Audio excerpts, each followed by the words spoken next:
Oh baby, I was gonna say, dude. No, we're good. I was gonna say my stream on the computer was ahead of the stream that we were running. Usually it's the opposite. I was like, damn, something's fucked up. But we're here, Uh-oh. baby. We're That's all that okay. matters. We're okay. Our lives Well, are fucked. Everything's going wrong, but not this fucking stream, damn it. not today, bitches. Not Not today. fucking tonight.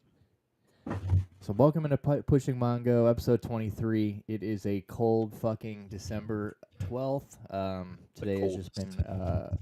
just a shit day for everyone involved. As Yeah, you can man. tell, we're 35 minutes late. Yeah. Um, I have a water heater that's leaking. Stuart's got car issues. We're just fucking. It's just adulthood kicked us in the dick today. Don't buy a Dodge. Don't buy Dodge. No buy Dodge, and I'm almost to 100,000 on mine, so I know it's coming.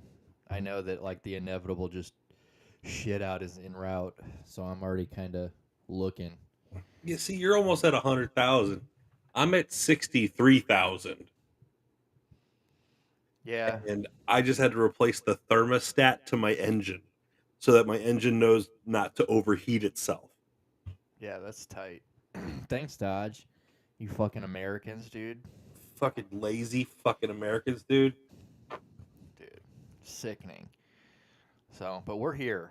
We're fucking here, and it sounds like we're gonna get a new water heater, I guess, because this one's old. So My stepdad, we're just. he uh he has the thing where he doesn't like cars that were built by Buddhists.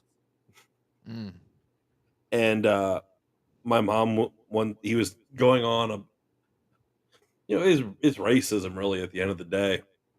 And he was like, "Yeah, the car's built by Buddhists." And my mom piped up and she's like, "Don't they pray to their ancestors?" And he's like, "Why, yes, dear, they do."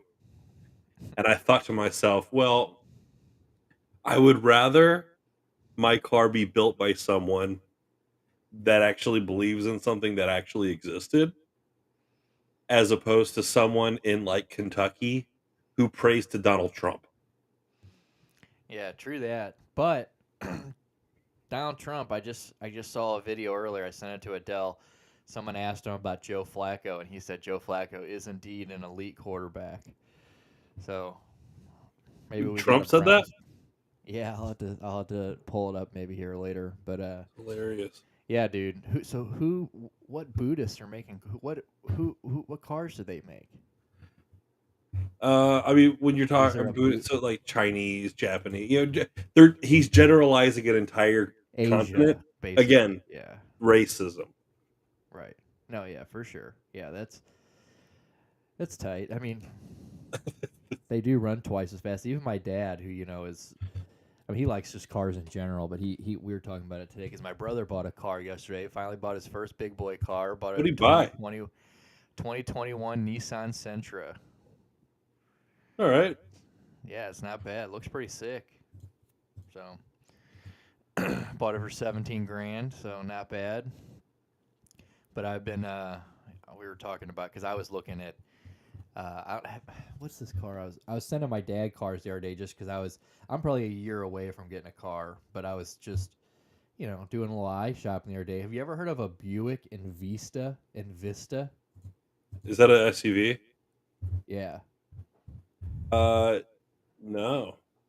dude, they're fucking sick. The 2024s, and they start at like 28 grand, dude. And I sent him one of those, and I was like, yeah. So we were talking about that, and he was like, just don't buy any. Our Buick, that's American though, isn't it? That's a Ford product. Yeah, and No, he was no, like, Buick. I'm sorry. Buick is GMC, which GMC's, if you're gonna go American, you could do worse than that. yeah, he was like, don't buy any American shit anymore. He's like, just don't do it. I was like, Yeah, yeah. that's GMC. That's General Motors. So who knows? I mean, there's a lot. I honestly, I got my real eye is on the Supra.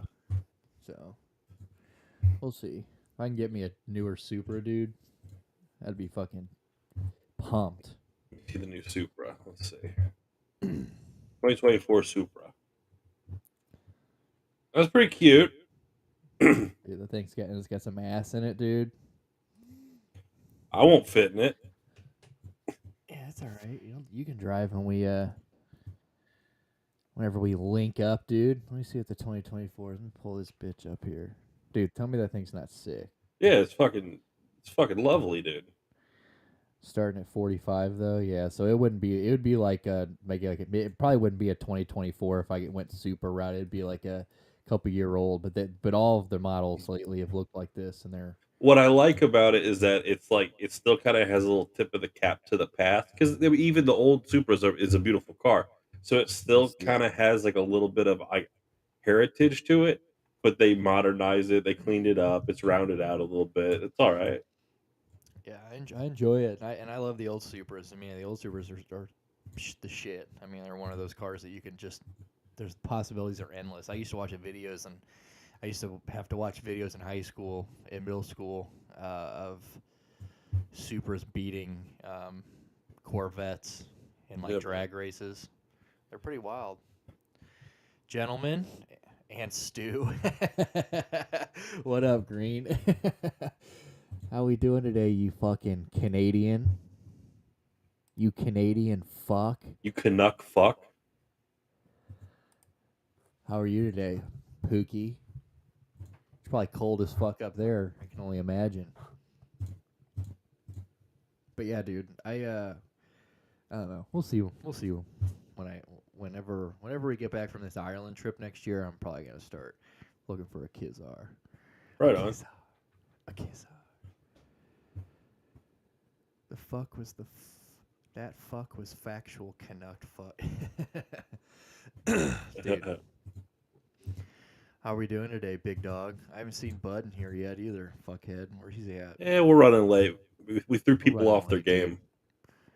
Just 1 for 5, then drop Son off, then hang with the boys. Let's There go. you go. You know it. Yeah, we got a lot of shit we're gonna talk about today. We have no front office again, so your boys running the show, so it might get a little sloppy in this mug, but we're here. We probably won't go as long as we usually do because we started a little late. But we've got some shit we want to talk about. We got Stuart sent some shit into the Discord about fucking some Satanists, dude. So we're gonna definitely hoorah to some Satanists here in a little bit. We're gonna talk about fucking E3 is gone.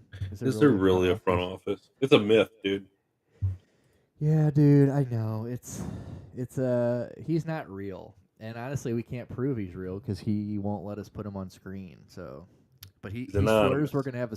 He says it's his anniversary today, so happy anniversary to him. Yes. I believe it's 2 years because I was the best man in the wedding. I believe it's 2 years. That Now, went by fast. very fast. He is like the unicorn in a threesome. Yeah. Exactly, straight up. And he will be back tomorrow. So happy anniversary to him. But he will be back tomorrow, and sometime this week we'll have a sports stream. So you will have a little front office this week, we promise. Yeah, man. So don't you worry. But yeah, we got some shit we want to talk about. I saw that Martha Stewart video this morning. I threw that in there just because I didn't know that was a thing. But dude, Martha Stewart's still getting dick down. I 82 years old. started that clip and then I wanted to be surprised, so I stopped it. Yeah, we'll get into it. She says it's not sexual. That's all I'll say about it. But she said she got knocked out of her socks. So That's come what's on. up. Dude, this is sick. What fucking Webster art? What art student shit is this? It's my new camera. Yeah, dude, but this just looks like like I should take a picture of you taking a picture of us on camera. You know what I'm saying? Like, and then put it on a T-shirt, and then you put that on a T-shirt. No, just this is my new point and shoot. I bought it to just kind of document, and so I want this view. Someday I'm going to look back at this view very fondly. Yeah, dude. We're millionaires, Yeah, man. and we're living off the show. We're like, damn, remember when we were two poverty-stricken fucks shooting off their laptops? True that, bro. Yeah, dude. It's all right, Green dude. We can't expect you to provide the show every time. We got a show for you, big dog. We also if you've been here the last couple of weeks, we've been talking about the Young Thug trial, and fucking one of the boys got shanked in prison the other day. So they've had a little reset. Well, yes, he got shanked yesterday, two nights ago. Yesterday they came in and said they were going to recess for a day, which everybody's like, huh? and they're like, no way this is gonna be okay in a day. So then today they came back and now they've recessed for the rest of the year until the 2nd for Yeah. Christmas. Shannon Stillwell got shizanked in Got prison, stabbed in Atlanta jail. which is and he's one of the co-defendants. He's the one sitting in the Yes. back. If anybody's watched any of this, maybe it was Bud that was talking about it, watching some of it, but he's been sitting behind Young Thug in the trial. So, yeah. So we got a lot to talk about today. I guess we can start off quickly. I mean, we're gonna have a sports stream this week, but we can quickly touch on fucking Joe Flacco and his 311-yard performance with 2 tutties this weekend. Let's go. Beautiful to see, man. Let's go. Plus, put everyone in lockdown and find shit. As we have learned, I can't type. Yeah, it's all right, dude. I can't even speak English sometimes. Now, let me raise this question to you. Has Flacco outperformed Deshaun Watson? Maybe. I mean, but I mean, maybe. I mean, but I think that he's also been more active, and I think when he's on, I think Deshaun has been better. I mean, Deshaun's been extended. He's got rushes to his. I mean, dude, when you look back at that game before he got hurt, him breaking those, like a couple of those like breaking long runs, you know, Yeah. some of those wins wouldn't have happened if he didn't put us in those positions. But yeah, I mean, he hasn't had a 300-yard game. He would have had a 311-yard game if they wouldn't have called Amari Cooper out of bounds when he was 5 feet inbounds. But yeah, I mean, I don't know. All I know is that we're very fortunate to have Flacco right now. Yeah, absolutely, for sure. I mean, I would still take a healthy Deshaun Watson over him if that was the question. But yeah, Deshaun can just alter the game. That's what I mean. Like Flacco, like Can manage they're it. really managing games well, and their play. Like you got to give it up. I mean, as much as I fucking bitch about Kevin Stefanski, I mean Stefanski's calling an easy game for him. You know, it's a lot of like Njoku, you know, a lot of these like, you know, cross routes and shits like that, and but he's hitting the deep throws too. I mean, but you're also seeing him overthrow a lot of passes too. But I mean, yeah, he's finding his guy, and I think he's. You know, he definitely looks more comfortable in the pocket than Deshaun has in some points of this year. Because I mean, Deshaun, you know, being out of the game for 2.5 years is definitely hears footsteps sometimes. But True that. bro, Flacco, I think that the game plan has just been really drawn up pretty well for him. I just think it's easy dump offs. He's finding, he's going through his reads. He's making decisions quickly.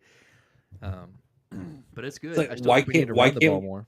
Why can't we just acclimate Deshaun back into the game with a game plan like that? Like, why must we have to go 0 to 60 with him, and yet Flacco could come in and just ease in and like have like a limited playbook, going through his reads, going through his progressions, just stay in the pocket, and yet we got to He's fucking overthinking fuck sometimes, dude. I just don't understand it. Yeah, we'll be here, sweetness. But yeah, it's just, dude, I don't know. I mean, he's still having Flacco throw like 40 times a game, but they said they're just easier throws. So I don't understand it. I mean, Flacco or Kevin Stefanski just loves to get cute. Do you think Deshaun can do that? we've seen him do that. I think Deshaun's gonna be fine. Come back next year. I think that we're gonna get him healthy. I think everything's gonna be fine. We'll get Chubb back next year. I just read something yesterday that, as far as defense wise, like all of our studs on defense are wrapped up, other than JOK, who they assume we're gonna sign in the offseason or before the end of the year. But everybody else is locked down for like the next 2 or 3 years. So I really think that this team is here to stay, hopefully, as far as like competitiveness. But we're doing this with, you know, limited receivers. We're doing this with 2 backup running backs. We're doing this. I mean, our whole entire defense. We not only added DeJuan Jones to the list, we added 3 people to the end of season IR today. 3. Right. We got Jedrick Wills, we got Maurice Hurst, and we got fucking DeJuan Jones. I want to win while like Garrett's still in his prime, you know. Yeah. Well, I think like I said, dude, you listen to Flacco talk after the game the other day, and he's like, I feel like I'm 10 years old again, and Dude, I'm you glad know he's all that just shit. having fun out there playing some backyard ball. Yeah. So I think he's here to win, though. I mean, I think that competitiveness is there, and I think dude, I think as long as we play like we did this last week, as long as the defense can step up a little bit, but I mean we're going to lose Delpit apparently to IR, which would take him out the rest of the regular season. We've already, we're just losing people. We just called some defensive. Oh, I guess Maurice Hurst would have been the guy because we called up a defensive tackle today, so that would have been for Hurst.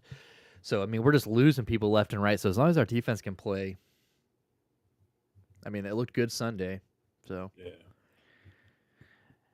the only time we really had a bad field position was after the Flacco fumble and that terrible fucking interception he threw.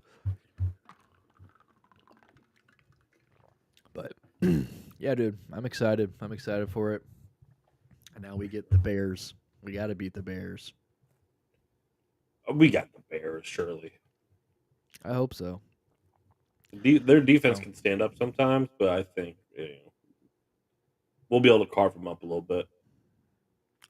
yeah, I hope so. And I like Joe Flacco saying that he knows that we let people hang around too much, which means that they're aware of the fact that they just need to blow motherfuckers out. And that's what he said. He goes, we need to open it up because we're able to open it up on these people, and we need to stop letting them hang around. I'm like, yeah. Yeah, that's exactly what the fuck you need to do. So, So good times for the Browns. Myles Garrett, Deshaun Watson, and Njoku were all taken in the first round of the same draft. Yeah, that's tight. 3 first rounders from the same draft on. I knew Njoku and Deshaun were. I didn't know Myles Garrett was. He's first overall. Yeah, I did not know he was in that draft. Yeah, it's a good draft, dude. I mean, like I said, I really think Deshaun is.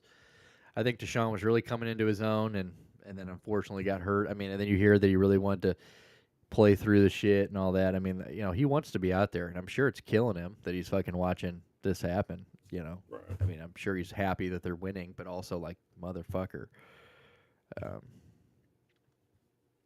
I don't know, but very, very excited about this last week. Now we got fantasy playoffs and playoffs for both. I got fucking. Obviously, I just squeaked in the Dynasty League, but then I've got the Yahoo League. So Yahoo League, we're in like 5th place, or like the second highest scoring team. We've lost by like less than 1 twice, so we should be up there. I've been staying humble, trying to staying grounded, but today I got really excited because I mean, so now I'm number 1 seed. Final week of the regular season in the fantasy, boom, overtook Adele, so I'm number 1 seed. And then you look at the points for and points against. No one has put up more points than me, and no team has had more points scored on them than me. So today, I'll pat myself on the back. I'm gonna enjoy my bye week. Yeah, Stuart, but we don't buy the humbleness. Remember, we know that you're not humble. Dude, what do you want me to say? No, I'd rather you just be like this all the time. We know you're not humble, dude. We all I know am that humble. it's a I was facade, not dude. I was not expected to have this my team succeed like this year. I thought I told you from the very beginning that this was going to be a bad year, an off year. Yeah, but it's all reverse psychology. Like we all knew that. We all knew that. We all knew that. Every time you do it, we all look at each other and go, "Here we go." Stuart's about to put on the I didn't know I was good, even though I've got Tyreek Hill, Jalen Hurts, fucking. Debo. I mean, Debo. I mean, I've literally got a number 5 guy, top 5 guy at every position on my team. Didn't think I was going to be that good. Like Stuart, come on, dude. No, you know what it was. Look, because Tyreek had some off games, Debo had some off games. You know who fucking did it for me this year? Defense. Yeah, Defense has won me games this year. Well, that and I would say Tyreek Hill, who's got damn near. He might have had some off games, but he's about to have 2,000 yards. So I mean, He left the game kind of early for a while. He didn't have a very good game last night. Okay, we'll give him that one, but he's still number one wide receiver in the NFL. Yes. So I mean, you're not hurting. And just like yesterday when you came when I saw that come across my screen, you're like, oh damn, Adele lost. It's like, oh, Yeah, I thought. you had that eye on the game. What do you mean? If I was in your spot, I'd have been watching Adele's game. Like it was almost like you were surprised. You knew Adele was. I was not. I don't sit there and micromanage shit. I really don't.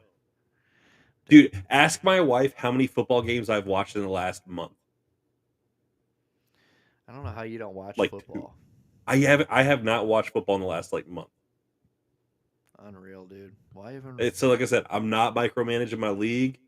I'm setting my lineups. I'm looking at averages, and I'm going with that. I'm letting the numbers do the talking. Dude. I'm playing All your Moneyball. Yeah, you're not Moneyball is you're still playing with like all top end guys. I'm playing So, Moneyball, I but I mean- got Cheetah. Yeah. Yeah, and Jalen Hurts, who's the number, and who even if he's having a bad year, he still runs more touchdowns in than anybody. He still puts up a lot of points. Sunday was not good. But yeah, dude, it's all good. But yeah, we're at the playoffs now, baby. None of that shit matters. Now it fucking you and Adele get your little off weeks, which are fine. Yeah. You better hope that Adele better hope CJ Stroud gets out of the fucking concussion protocol because he just lost Herbert for the year. You better hope that fucking Tyreek Hill's ankle gets better. I just need Jonathan Taylor to come back. But I'll tell you what, I'm coming for it. If I get through G this week, I'm coming for every asshole in this league. So be ready. Now today was the first time I wanted to just be like, guys, hold my bag and hold my dick. Yeah, I wish Adele was here for that so we can all laugh about that because, again, we don't believe that. We believe you've been secretly saying that this whole time. I haven't, man. I swear to God. I'm don't believe in pleasantly God. surprised. I'm so stoked to be in this position right now.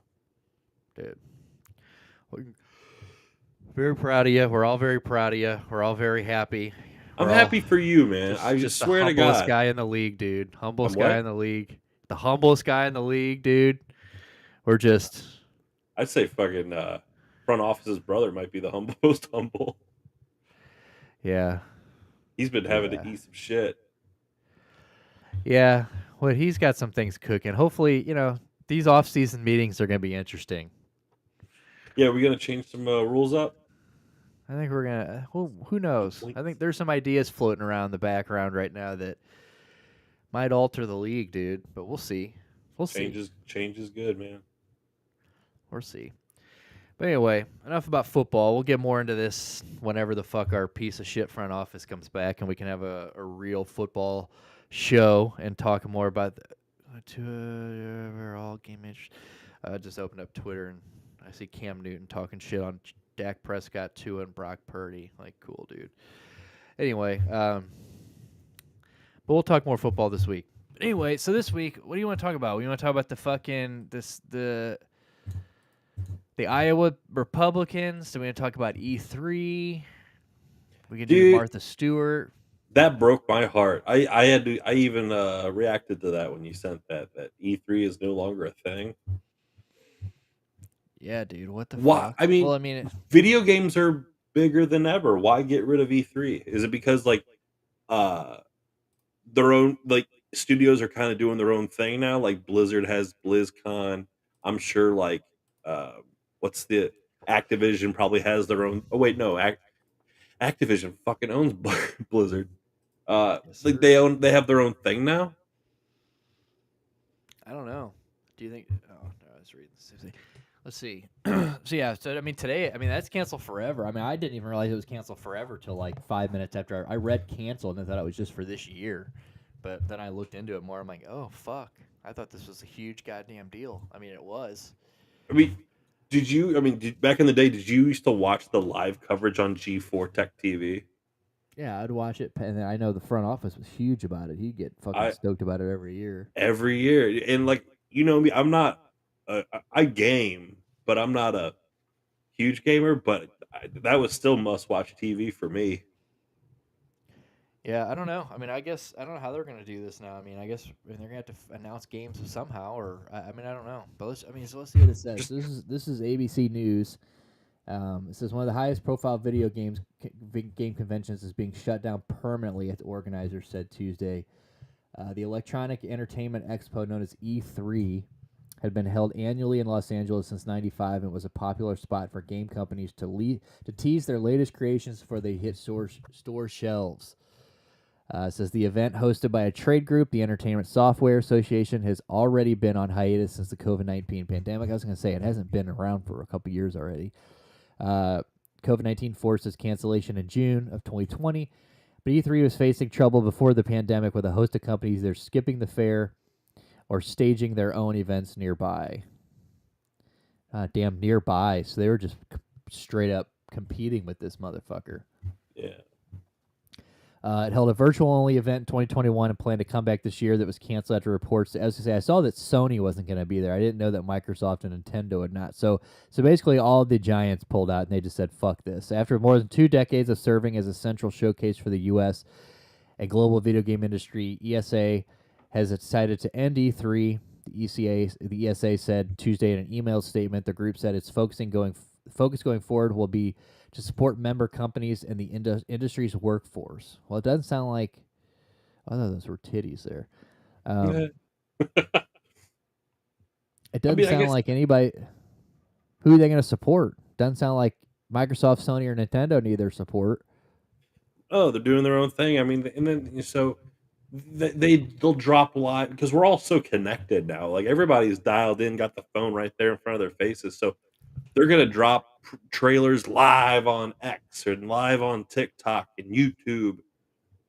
So it's coming at you at real time, and you can pre-order that from your fucking phone right then and there. They don't need to build a booth and fucking hire people to travel there. And eh, it's like It's wild that people are pulling out of this. I don't really understand. I mean, do they have to pay to be there or something, or like, and they're like, or like if this was like a free, if they were invited. I mean, if these big companies were like just allowed to come showcase their shit, like, what's the point of pulling out? yeah, but so you have a team of people. You have to build the infrastructure. Like if you're running demos, you need to have a tech team there to set up the TVs and the systems, make sure the electricity's there, set up the booth. There's probably a design team that designs the booth. You fly everybody out there. They got to stay at a hotel. They got to pay for airfare, food, blah, blah, blah. It's like in my line of work, like outdoor shows, boating shows, tradesman shows, outdoorsman expos. Ever since COVID, it's never really rebounded because we started doing it virtually, and then we realized, hey, you could save a lot of money by not sending out a bunch of people to like Houston and Miami and Fort Lauderdale. I haven't gone on a single business trip since COVID.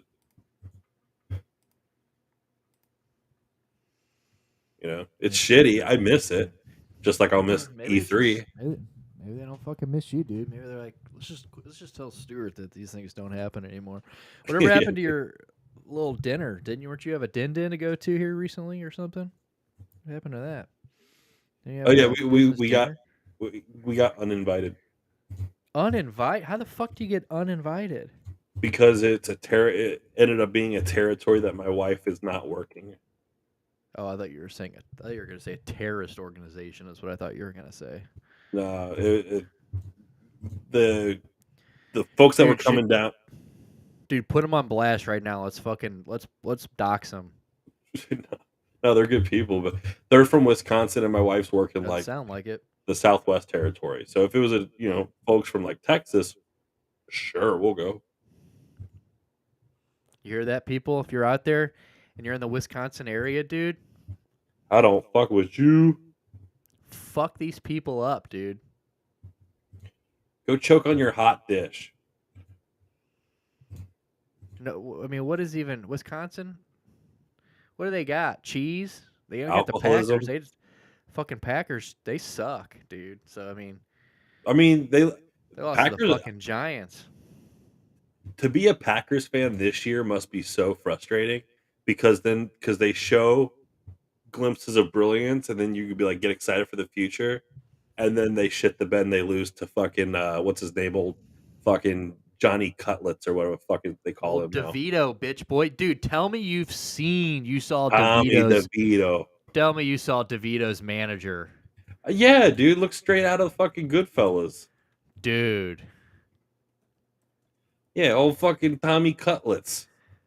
Dude. And his fucking Living at home with his mom. Dad. His Yeah. fucking dad is like, they're like, dude, let's go. Let's look at him. This guy fucks so hard.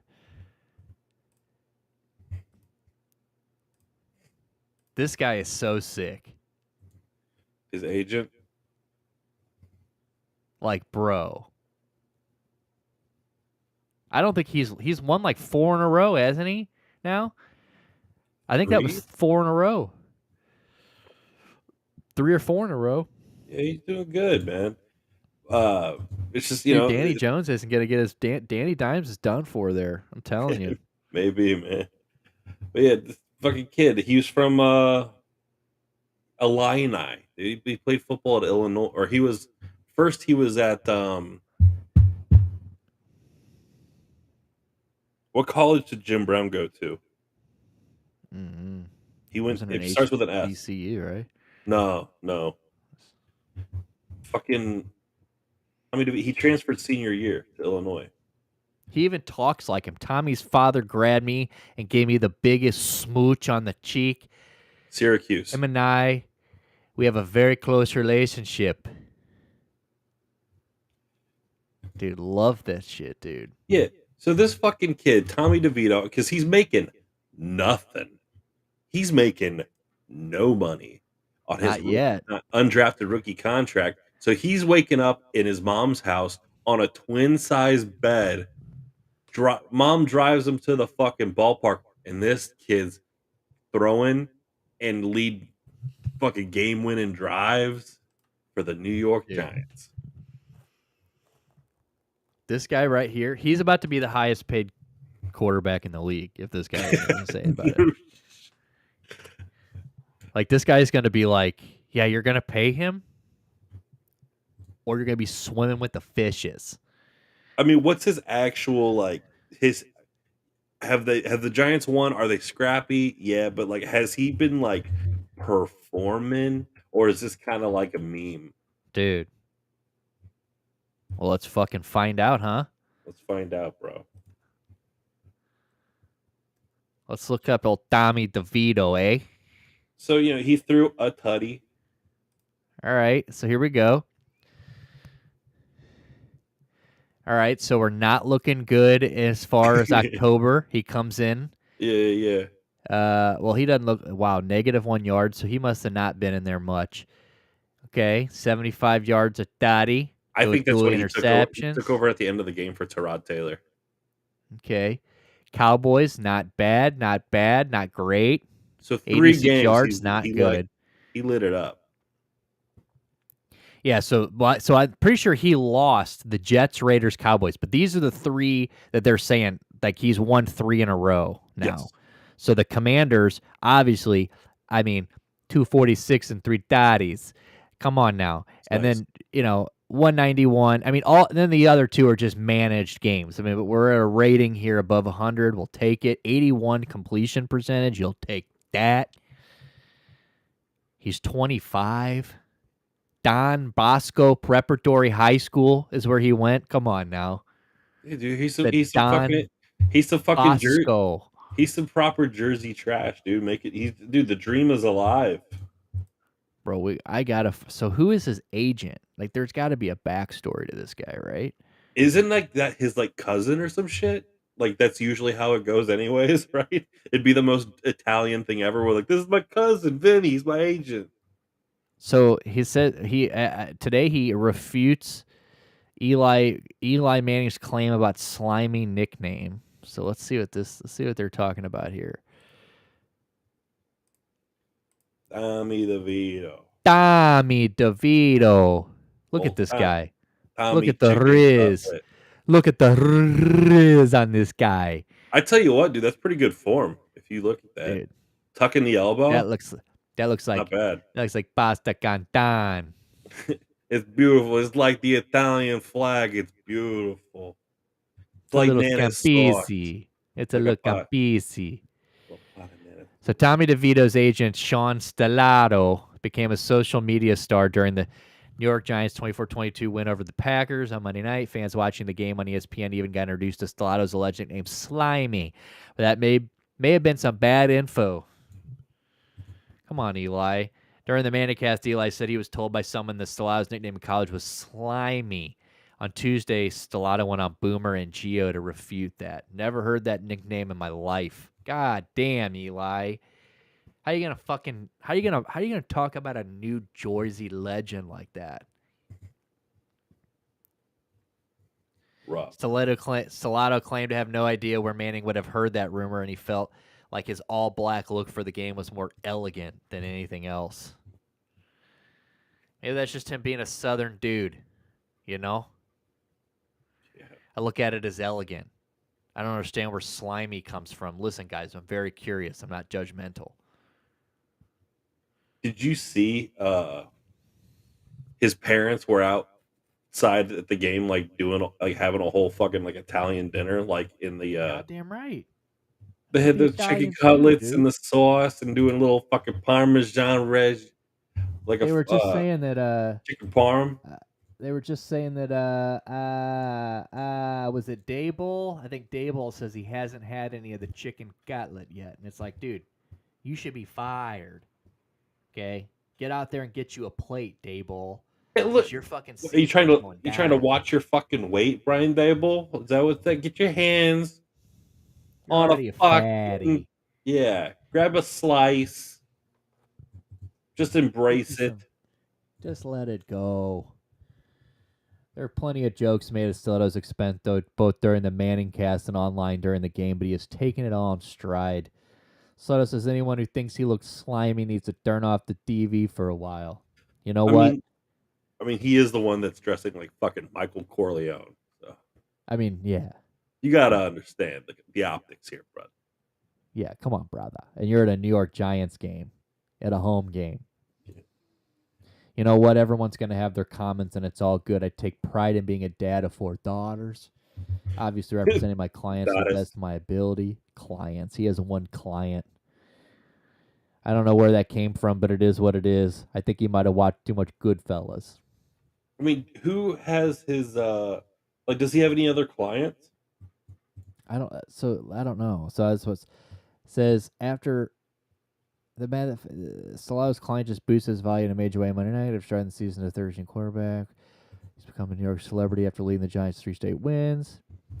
He'll try to make it 4 in a row. Okay, so yeah. So does he have any other? So what's his name? Sean Tommy Stiletto. Stellato. Sean Stellato. Tommy. Oh, Tommy DeVito. Sean Stellato. There Okay, you let's go. fucking see. Maybe He he's got played. like He maybe played in he's the AFL too. He played some arena ball. Come on. Oh, here we go. Here's his website. Oh, he's got a web. Okay.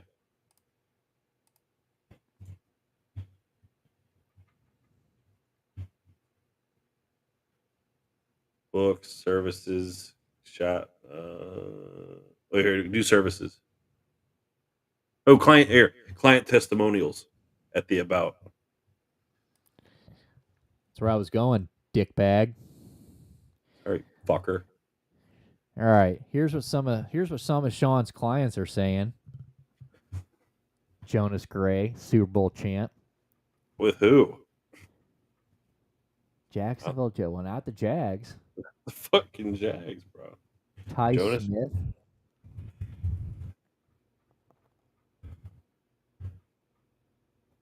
Jonas Gray. That's it. That's the 2 testimonials. What was it? It was got. Jonas Gray and who? Ty Smith? Ty Smith, Seattle cornerback. He's got a So podcast. he won a Super Bowl as a backup running back for the Patriots Mm. in 2014. I feel like that's almost anybody you can't think of who like has a Super Bowl ring. You're like, Probably in that Brady era where he was just Oh, carrying fools. he was inactive he was a healthy scratch, dude, for the Super Bowl. God damn, we don't want to hear your fucking testimonial, Jonas. If Unless anything, it's I'm gonna. about your fucking faith. I love Yeah, God. dude. Author of Ugh. No Backing Down, a loving husband, a father, friend, mentor who has worked to get me countless endorsements. Sean is an agent where together we both set the standards for excellence. We are just getting started. Well, Jonas, I don't think so, bud. You know who else had one client? Jerry Maguire. Yeah. Right With now, Sean is going, show me the money. contract management, marketing, branding, enhanced training, racketeering, I'm sure is part of this. We can contact him Racketeer. right here. He's gonna go to fucking he's gonna go to prison with fucking Young Thug on some racketeering Dude, charges. what if he had him? What if Sean had him shanked? Maybe, dude. I mean, he's got that mafioso suit. NFL sports agent Sean Stiletto has never backed down from a challenge. Once told skinny kids don't make it in sports full of giants. He defied the naysayers to become a star quarterback at Salem High School during a tumultuous time in the town's history. Oh, so he was a town hero. In the town of Salem, Massachusetts. So He was Salem was known to down on throw his the ball luck. around. What they're saying is that Salem was on the downslide until old Sean Stiletto took snaps under center. Oh wow, they really embraced that shit. Their team was the Salem Witches. Oh, wow. No Wow. shit. Everywhere else, they can make you big time. It says, love the blue bunny hug. It's a Saskatchewan thing. Everyone else in the world calls it a hoodie. You This is talking a about bunny his or hug. mine? I guess he's talking about your blue one. Or is he talking about the blues one? Because this one. I Yours just have a opened this hood? up today. Yeah. And I just opened this today. It was a free giveaway at one of the Blues games. See the sleeve emblem? No shit. Boom. Yeah. That's I went to my fuck. mom's after to work to grab some shit, and she was like, "Here, this is a free giveaway." And I was like, "Sick." Came home, put it. I haven't been able to shower because I've been dealing with this fucking water heater and shit around the house. So usually first thing I do when I get home is I shower and then just sit on the couch and think about life. And I didn't get to do that today, so I just threw this on over what I had. Thankfully, it fits. It looks pretty sick, eh? Not bad for a freebie. Not bad for a freebie. It's not bad Both are for something that you paid for. a little giveaway. Both are. Oh, Anyway, you're too fucking nice, Green. hey Green, you trying to ski us, You trying to come on to me, bro? bro? You trying to downhill ski? You trying to work the pole? Do some cross country skiing? Are you trying to jerk me off? Trying to just get more and more like obvious. Yeah. You I'd let trying you to half me, not stroke sure about my the dick? hole. He goes, I'd let you half me, not sure about the hole. Oh, dude. Yeah, you don't want the wiggle, baby. You definitely don't want the wiggle. Just That's enough for for the damn head to sure. go. Just a little, Just a a little finger, a little pop, little a popping little action. pop. G.I. That's Joe right, finger popping popping grip. each other's assholes. All right, so back to our mafia guy. I guess so. He led to the Super Bowl. So I guess he's just a fucking legend. There's really not much more to say about this guy. I mean, he's a We're not gonna Salem read all witch this guy. legend. Oh, here he is with Adam Schefter. There you go. Dude, look at this guy. Look at the frosted tips, baby. Dude, that's a fucking man right there. What the fuck? Would you let this guy, Green? fuck Would you let shit. this guy hole? He gets You the letting this extra- guy hole? I mean, I don't know if you got an option. This guy might take the hole. Both. Wait, dude. Let's check out his shop, dude. Do we need to buy some fucking some SES swag? Ooh. Well, apparently 1990. Football Magic. Apparently he wrote book, Buddy and the Magic Ball, Football Magic. So where's Buddy and the Magic Look Ball? at the hat, dude. 1994. Dude, you can do a little 1994, the year punk broke. Dude, the hat's actually not bad. The hat's fucking clean. Let's see what else you We got. got to read Football Magic live on air, dude. No T-shirt, little backing T-shirt. Yeah, no back down, baby. Oh, No wait, back down socks. yeah, let's scroll down real quick. Hit the more button. Oh, load more. Oh shit! So we got okay. Look at that little XFL clean looking at shit. An Adidas Climate Control Those are button up. very comfortable. Like it. Yeah, he's got a deal with Adidas. That's nice.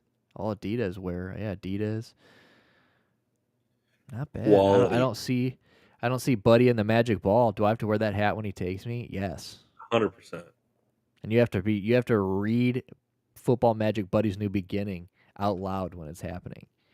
You'll be wearing nothing but the hat and these socks. Yeah, you Right gotta here. keep your socks on. I mean, Cold. nice polo shirt. I mean, as in the wise words of Sean Stiletto, Green, no backing down. So you're gonna take it, and you're gonna take it all. Dude, Stiletto Sports, sick. I'm gonna reach out to this guy. Maybe he'll sponsor us. Will he be our agent? We got, dude. We will, and think about, whoever wrote those toast testimonials cannot write like you. I guarantee it. You Me? probably write one up. Yeah, dude. Write us up a testimonial that just a Pushing Mongo one. They're like, this guy exceeds everything that, I mean, just he pisses excellence. Hell yeah. God damn, I don't even know where we got onto that. How the fuck do we even get onto that? Oh, we were talking about E3 before, but I guess rest in peace to E3. And then we all of a sudden got on this guy. Tommy DeVito. I'm watching this. Ooh, I gotta watch this video here. I gotta send this to myself, I guess, or what fucking Twitter am I on here? I'm on mine. But I'm watching. I just opened up. I see Joe Flacco giving a fucking speech in the tunnel before they came out, and I have to watch that later but I have to take my clothes off first. I tried. Make no sense though, as most of my typing. It's all right, dude. The Pushing Mongo randomness, yeah, it's all right. Yeah, we're crackheads here, dude. Three idiots trying to run a podcast, and I'm like the most ate up one, so I'm just gonna lead us down random paths. It's all freeform, dude. It's like jazz. We just improvise. We just go. Just go. Oh, go, baby, go. All right, so we got some more shit we want to chitty chat about though today. So I do want to talk. Well, I guess, do you want to get into Martha? Do we want to get into fucking Satanism? Do the Satanism thing? I assume you read about this because I didn't read this because I figured you're gonna teach me. I read a little bit, but I mean, it's the same thing that goes on in like most states where we want the 10 Commandments to be in the state capitol building of whatever state, and so because America is predicated on equality and equal representation, every single time this shit goes down in one of these retarded states, the Satanic Church comes in and goes, well, if you're gonna throw up the fucking 10 Commandments in a government building, you're gonna have to throw up a whole fucking Baphomet too.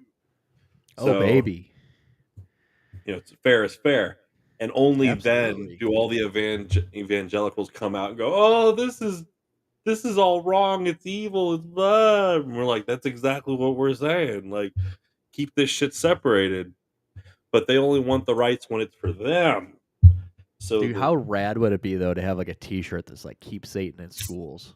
You know what I'm saying? Like, or like "Put Satan in Schools." I would make that shirt. I would make that shirt, but my wife would be most upset with me. Dude, she'll get over it, dude. Not really. There's a couple of fine lines you just don't cross with that woman. Dude, look at this guy right here, dude.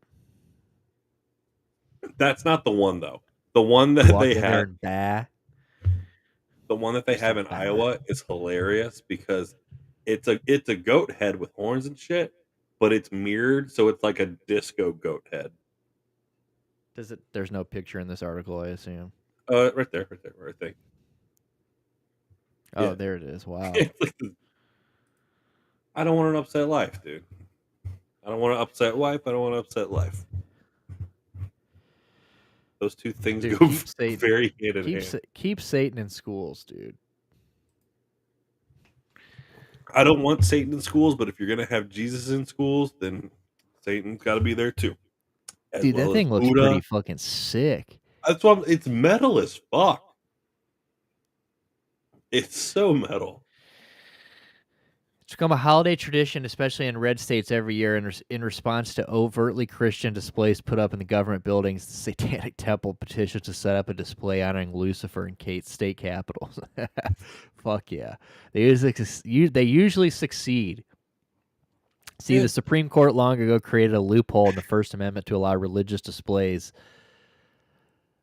by arguing that as long as every group gets to have one, it doesn't violate the no establishment of religion clause. By putting up altars to Satan next to the annual nativity scene, the Satanic Temple makes their point about the silliness of this loophole. So they're basically just there to say, like, ha ha, we can. Yeah. One of They don't give a the fuck about this.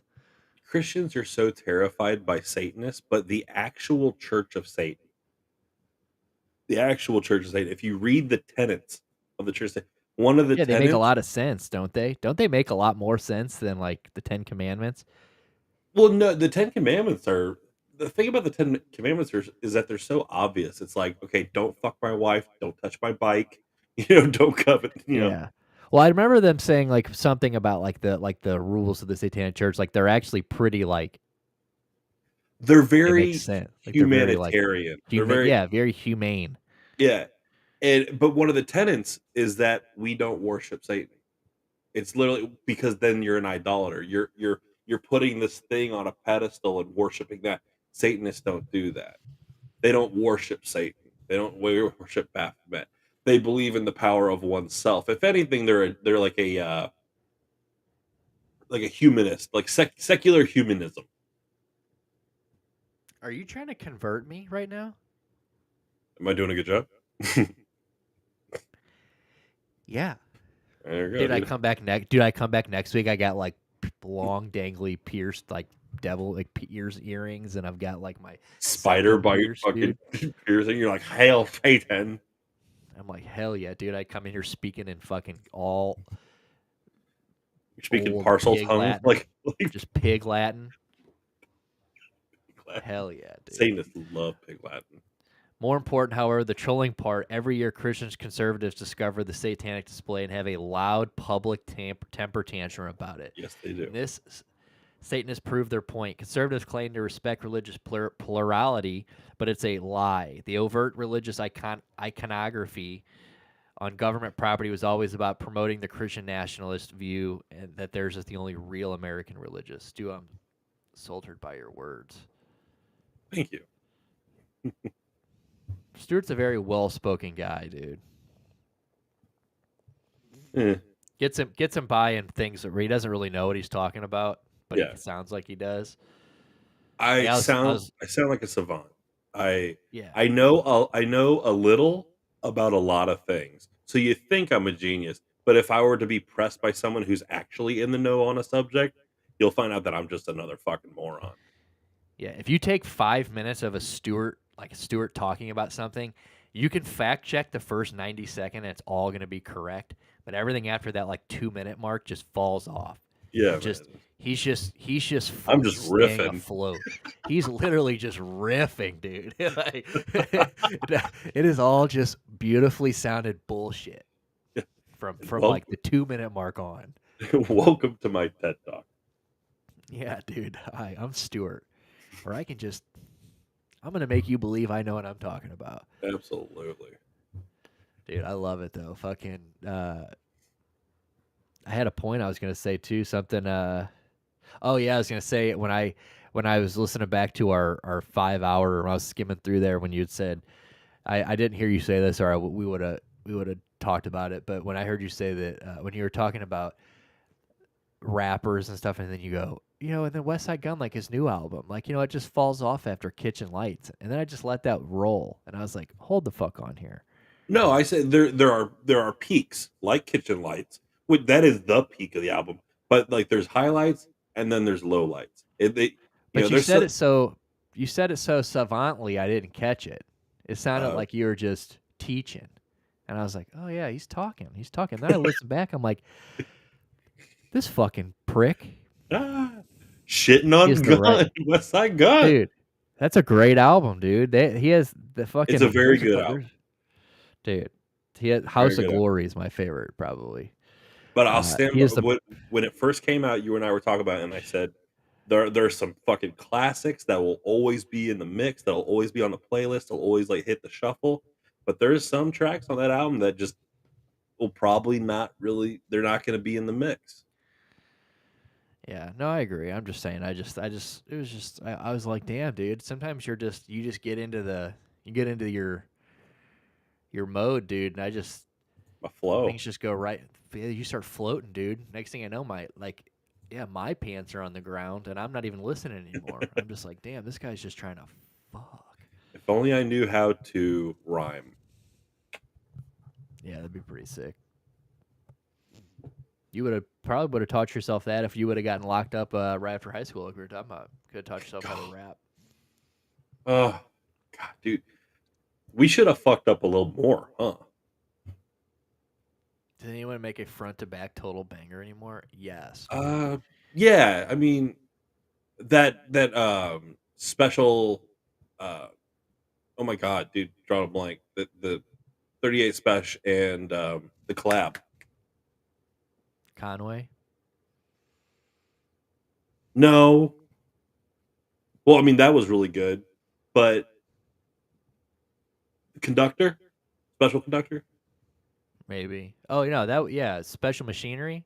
Yes.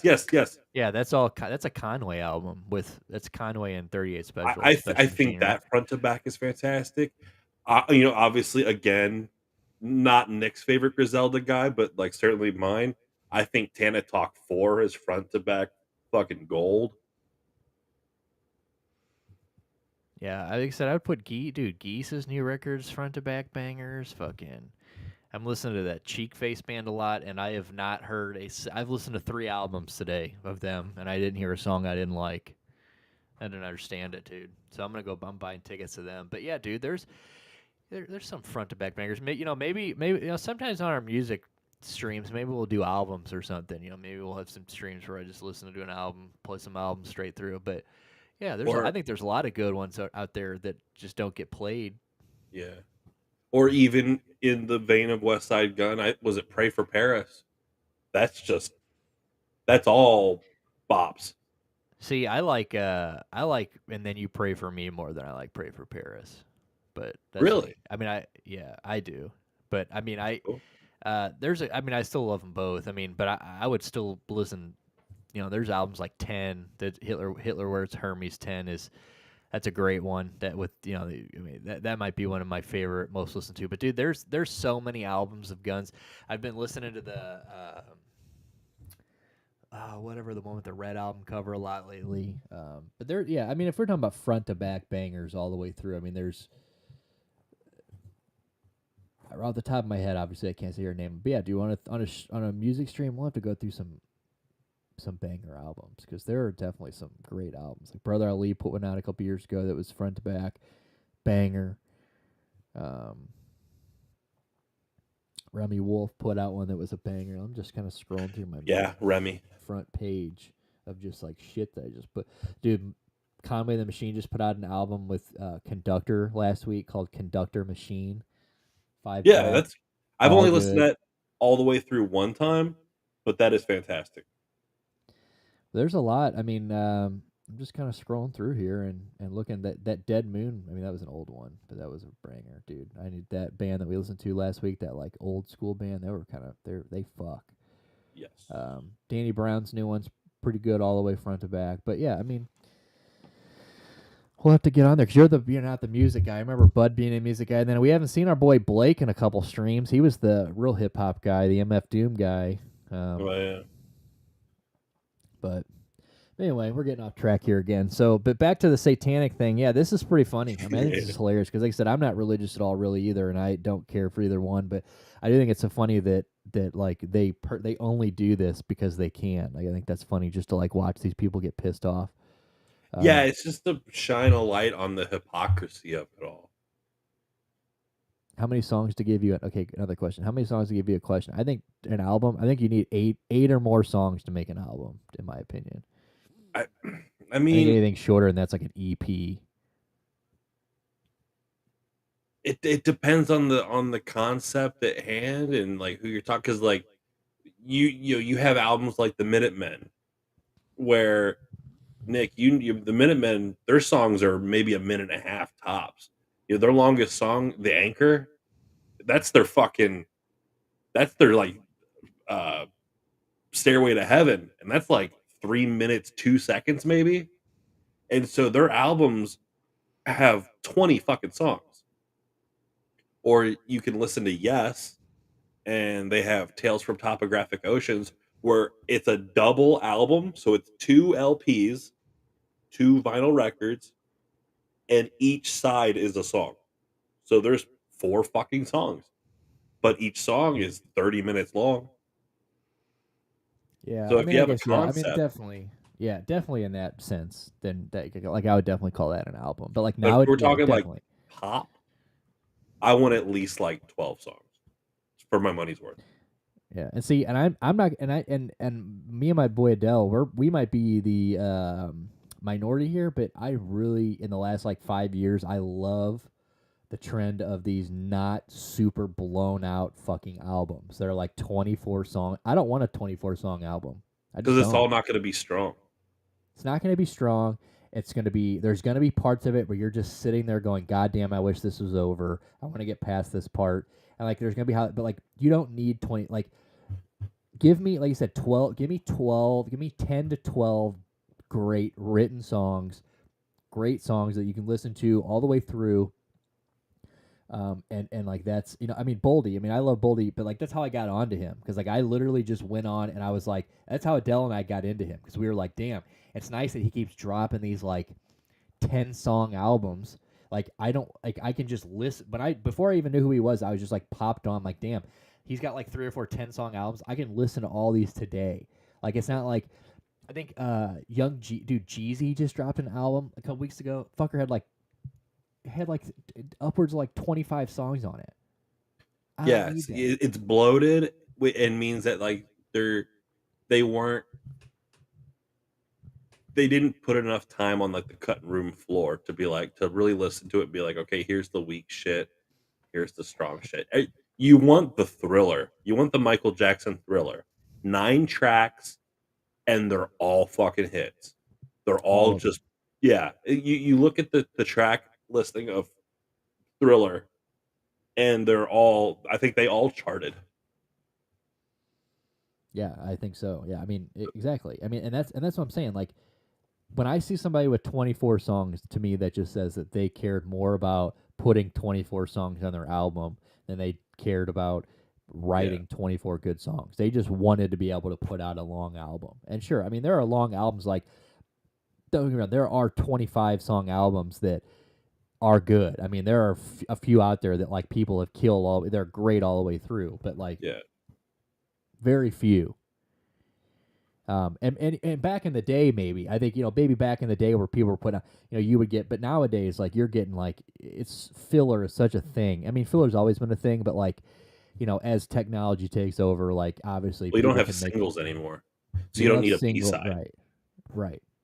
So it's kind of it's a different ball game nowadays, but Every time you're fucking making a movie, you're making fucking Gone with the Wind, or at least you feel like you are. And every time you're an right. artist and you're fucking making writing a song, you're fucking writing Stairway to Heaven. You're fucking you're Queen at Wembley. You're shooting for the fucking stars every time, but you gotta have the lack of ego to know, or at least have a team around you that can tell you, hey, this is what's strong, this is what's not strong. sadly, people, especially like in a very ego-driven industry like hip hop and shit, where ego's a big thing, no one's gonna tell you no. You're surrounded by yes men, and they're just gonna be like, "Oh yeah, it's all good, champ. It's all good, champ." And then you're putting out these fucking albums with 30 fucking tracks, and 15 of them are hot shit. Yeah, I agree. I mean, and that's exactly. I mean, it's just it's a bummer, and like I like I said, I'm very happy that this is like the trend for the most part now, is that we're getting these shorter albums that are just, Yes. you know, straight to the point. We're not bloating it all out and stuff. Like, dude, that's what, again, I know I keep saying Geese, but like, dude, Geese to me was such a perfect, just track length. Everything was perfect. Like, it was like by the time, you know, you're like, okay, we gonna be getting somewhere, it's over. You're like, okay, like it's like boom. But like, what was it, 10 or 12 tracks? It's like that's the money spot. So just hang out in there, and we'll listen to your shit. I'm interested to see if they can keep up that quality, because it's like, you know, they say that you spend your entire life writing your first album. All your heart and all your life experiences growing up goes into that first album. And then, usually like there's a drop off on a sophomore effort. Not what Geese did. I love that first Geese album, Projector, but 3D Cowboy, or 3D Country is better than Projector. Oh yeah, for So sure. I'm very, when you see a band that has like a fucking full ass bottle of rocket sauce and they're still shaking it and they're still spicing it up, I'm interested to see if they can continue to spice it up like 3, 4 albums later, 5, 10 years from now. Dude, they're the kind of band that tells me, they to me they seem like they're the kind of band that's gonna, I feel like they're gonna break up a couple times. Like they're all like weird art kids, you know, and I feel like there's gonna be like okay, like Sharks. Like to me, I feel like this, like the Sharks, you know, like remember, like they were a great punk band, awesome punk band, but like, dude, when you watched them all and like you watched the guitar player with like his top 3 buttons undone and like he was really shredding it, like you could just tell there was a lot of machismo in that fucking, in that studio, and I feel like that's kind of the same way that Geese kind of rubs me that way. We're like, Yeah, not as it's artsy as Geese, but and also it feels to me like Shark was kind of cobbled together. They're like, because that first album, it's not really an album, it was just a collection of songs. yeah, yeah, And they're like, oh, like we have this really good collection of songs with different dudes on it. They had 3 fucking bass players on that thing. But then it's like, oh, we need to like tour this thing. It's selling, people are interested. We should take this on the road. And so they're like, oh, let's throw together a band. So I'm surprised that a band that was like cobbled together like that, they went for what, 3, 4 albums? yeah. I mean, they definitely got like less good. I mean, like they kept getting, and like you could see that like the pulling of directions was going on. Like, Exactly. but that's what I feel like Geese can feel like. Maybe not, because like, but like, because weren't they the one? I think we had talked about them. Didn't they like after that first album they just break up and all go to school? They were all planning on, yeah, they were like, oh, we're gonna graduate, we're gonna go to school, but then COVID happened, and then they're like, well, we're all stuck in New York City still, like, we were when we were kids in school, so let's just like keep recording, let's keep writing some shit. So yeah, I can see how, like, in another example of an artsy New York band like the Talking Heads, where there's just so much like personality into it and very deferring opinions on how things should go. You know, they want, they're gonna go do Tom Tom Club now, and they're gonna do fucking Genius of Love, and they're gonna have a Right. huge hit. And then David Byrne wants to go direct a fucking movie. You know what I'm saying? And so they got their side projects and all that stuff, and hopefully they can continue to come back, to the mothership. They did that for a while with Talking Heads, but then you look at them getting inducted into the Rock and Roll Hall of Fame in like '03, and like none of them are making eye contact. None of them are talking to each Yeah, other. yeah. They're They're just all there, staring down David Byrne like he's an asshole. dude. Yeah, you know that guy's a total prick, eh? I mean, you gotta be to be that fucking He, like to be I that have good at like so that much kind of. respect for him Yeah, me too. Like because the guy can he's jog in place such and an everything. artist, and He's a and performer. he can't compromise, and with his vision, and yet he's such a good collaborator.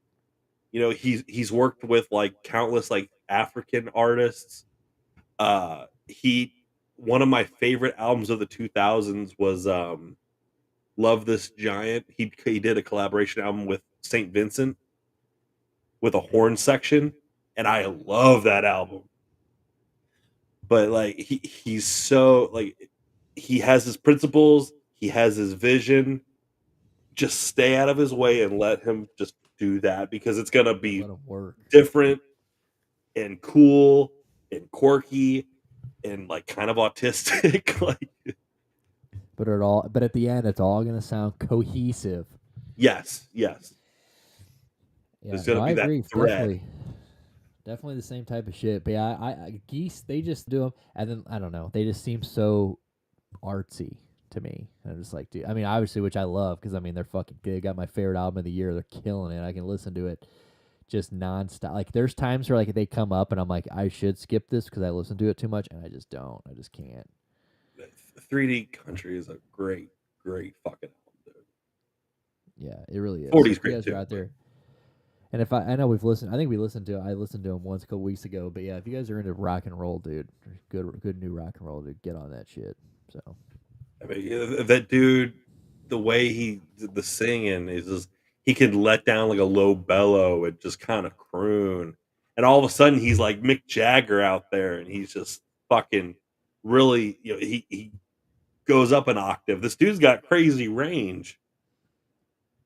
dude, it's wild, and like and watching him do it live, and like he's all even more all over the place live. Like it's just like I said a couple weeks ago, or we were talking about, I'm like, when you go see Grateful Dead, like you would hear a song that you're waiting for them to play a song that you love, and then they could have been playing a song that you've been waiting to hear for 25 minutes, and you'd never even know it was that song because they've just decided to play a complete, like. But the Geese are like the music's the same and the song's going the same, but he's like really freestyling the way he does the vocals throughout the song. Yes. Like it's like, but we're not changing like the length of anything. We're not changing like any of the way the song's broken down. He's just kind of like changing up the way he does it live, and it's crazy how he does it.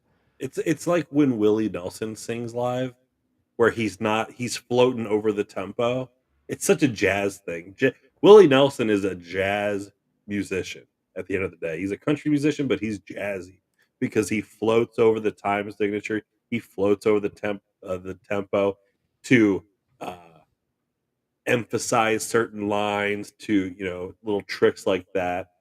Uh, and that guy from Geese, he does the same thing where he's exploring the space sonically. So you're getting something fresh every time. Dude, it's a beautiful fucking thing. And I was Yeah. telling you that I don't have to go fucking see him with goddamn Les Zeppelin. I can go fucking see him with King Gizzard and the Lizard Wizard, who I thoroughly enjoy. They're another band that's hit or miss for me because they've got every album they do is a Mama Don't Let Your Babies Grow Up to Be Cowboys, Yeah. dude. Unless they're 3D cowboys, um, but fucking fuck. What was I just saying? King Yeah, Wizard and the King Gizzard Gizzard, Wizard. dude. Every fucking album is different. Every one. Yes. It's like a different theme. Some of them is not for me. So, like, I remember like a year or two ago, it just came on shuffle. I remember I was sending everybody that like 17-minute song that they had, which was just a fucking shredder all the way through. Like, it, they're sick. So I'm definitely excited to go see them, and because I was not. I'm sure the tickets for that are probably a little cheaper than to go see our boy Les Zeppelin. What are they called? What are their names? Who? Greta Van Fleet. Oh, Greta Van Fleet. I always call them Les Zeppelin. Because they look like a bunch of lesbians. Yeah. Oh, dude, look at this shit. Look at our names. Watch this. Ready? Oh, Is there a? Fancy. Is there not a? Oh, there's not a snowman next to it. On my end, there's a little snowman hovering next to it. I don't have that. Oh, that's skeet. Oh, it looks like cute on mine. We're gonna keep it like that the rest of the show, though. That's cute, huh? Do you want to build a snowman? All right. Well, let's move on here. Let's go. So let's talk about. We can get into the Young Thug. So we're probably not gonna go another 2 hour artistic or autistic. Both. I'm definitely David Byrne, autistic baby. on that. Let's do Martha Stewart. I guess we can. I would like to react to this. See, the problem is that I think if we're gonna play it on the E News, I think we're gonna get fucking hit on YouTube. I really do. Do you think? What if we just do the audio? We can do the audio. Just like scroll it down a little bit. Sure. Fuck it, dude. Let's just play it. If YouTube wants to hit us with a strike, dude, I'll fucking fight them, dude. Look, you know what? I'm ready to YouTube. Take me or leave me. I don't give a fuck. Kick. Yeah, dude. We don't even fucking care. So I just came across this earlier today where somebody was like, "Damn, some chick in the dog pound, like some, like I think you follow that reflog page." And like I follow the reflog the meal, and like I just get all these people that he follows. So I see all these people, and one of them today was like, "Damn!" Like, it was like probably some wine drunk lady who, she's probably crazy. Like she's good looking, but she's crazy, and she's always talking about why she doesn't get enough action. I'm like, it's because you're fucking nuts. But she was like, "Damn, Martha's out here getting more action than me." And I was like, "Wait, what?" So I clicked on it. Sure as shit, ex-heroin addict Drew Barrymore, in all her glory. Mm-hmm. Got Martha to admit that she's getting her socks knocked off, dude. Still, at 82 years old. So we're gonna watch this clip here. We're gonna see what she has to say about it, dude. Cause, dude, I'm not gonna lie to you. I'm hitting Martha still. So. I mean, what a story, right? Yeah, I'm hitting her from front, behind, over, under. All right, here we go. Don't you go out to dinners and parties and stuff? Your friends have to be sitting you next to eligible young men. I got knocked out of my socks last week by somebody. Martha Stewart is serving up details about her latest steamy encounter. In a December 8th appearance on the Drew Barrymore show, the 82-year-old hostess with the mostess dishes to Drew about how to find a hot man. Then this question I asked myself, why can't I meet someone who like knocks me off my socks and I think is hot? I don't know what. I got knocked out of my socks last week by somebody. And I mean, just very attractive. I mean, you must meet a lot of guys. Where do you go at night? Home. Don't you go out to dinners and parties and stuff? Your friends have to be sitting you next to eligible young men. No, I'm not living that life, Martha. How do I do it? Well, you better start. You have Drew's a lot of so friends, fucking and they fake. should be inviting you. You better start, they didn't do that dummy. for me either, by the way. I was going to say that. I had to do it Yeah, I hate her. myself. And this man who knocked you No, he out was of your socks. it wasn't exactly appropriate, but it was good for it was. She's good doing for a that night, Jimmy Fallon just- fake interest shit. I hate it. Nothing happened. We didn't go home together or anything, but it was just like a little flirtation. That's nice. Bearing it all is nothing new for Martha, as she regularly takes to she got Instagram to real share fat. candid, steamy pics. The chef and writer also made waves when she graced the cover of the Sports Illustrated swimsuit edition earlier this year. She reflected on the shoot with Drew and says she's not sure why it's taken people so long to realize she's sexy. How does it like feel to be, again, and I always ask you this, how does it feel to be this hot? I had to wait a long time. It's like sad, you know. You wait so many years and finally you're hot. Oh God. She was a model hot in when the I was, 60s. You know, 19. Yeah, Martha. Yeah, so there you go. See? There we go. Martha says she's just glad the world is coming to this realization now rather than ever.